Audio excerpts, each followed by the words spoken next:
ہم سب جانتے ہیں یہ ملک بڑی قربانیوں سے آزادی کا شربت پیا ہے، اس کے لیے بے شمار لہو بہائے گئے ہیں۔ جہاں مسلمانوں میں مولانا ابوالکلام آزاد، مولانا محمد علی جوہر، مولانا حسین احمد مدنی، مولانا مفتی محمود الحسن، سید کفایت اللہ صاحب، وہیں دوسری طرف مہاتما گاندھی، نیتا جی، چندر شیکھر آزاد، بھگت سنگھ، سکھدیو، بال گنگادھر تلک، لالا لاجپت رائے، منگل پانڈے، چندر شیکھر آزاد، جواہر لال نہرو، بپن چندر پال، ان سب لوگوں نے مل کر کے کاندھے سے کاندھا ملا کر کے لڑا ہے، تب جا کر کے یہ ملک آزاد ہوا۔ کیونکہ یہ انگریزوں کی پالیسی تھی کہ پھوٹ ڈالو حکومت کرو، ہر وقت ہر آن ہر لمحہ ان کی یہ سازش ہوتی تھی کس طریقے سے ہندوستان کے اندر جو یہ باغ ہے جس میں طرح طرح کے پھول کھلتے ہیں، چاہے وہ ہندو ہو، چاہے وہ مسلم ہو، چاہے وہ سکھ ہو، چاہے وہ عیسائی ہو، چاہے وہ جین ہو، چاہے وہ بدھ ہو، چاہے وہ جس مذہب کا ماننے والا ہو، اگر یہ ایک پلیٹ فارم پر آ گئے،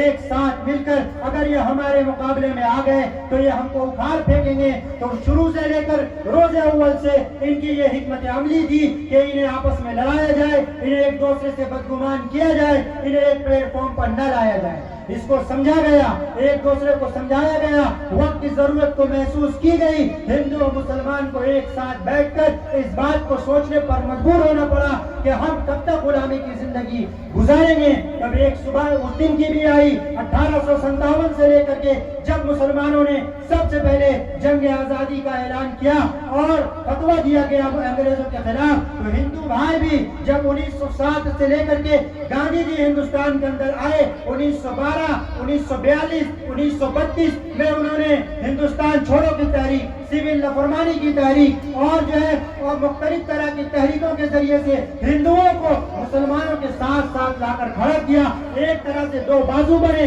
تو یہ دونوں بازو مل کر کے جب یہ جنگ آزادی کی، جب انہوں نے یہ نعرہ کو بلند کیا اور لڑنے مرنے پر آ گئے، بھگت سنگھ جیسا جوان وہ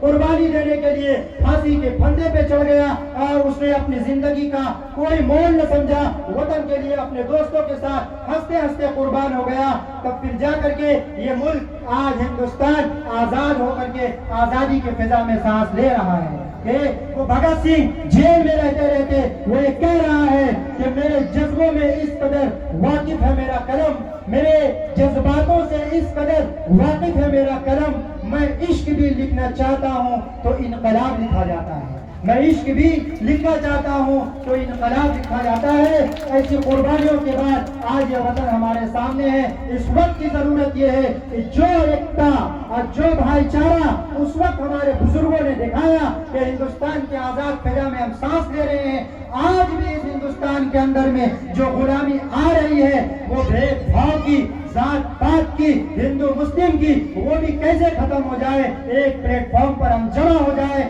تاکہ وہی خوشگوار ماحول اور ویسی فضا جو باغ والا فضا خوشگوار والا ہوتا ہے وہ ہمارا ملک کا بن جائے۔ اس میں ضرورت ہے کہ ہم اور آپ ہر ایک کندھے سے کندھا ملا کر کھڑا ہو جائے۔ اب ہم آتے ہیں اپنے پورے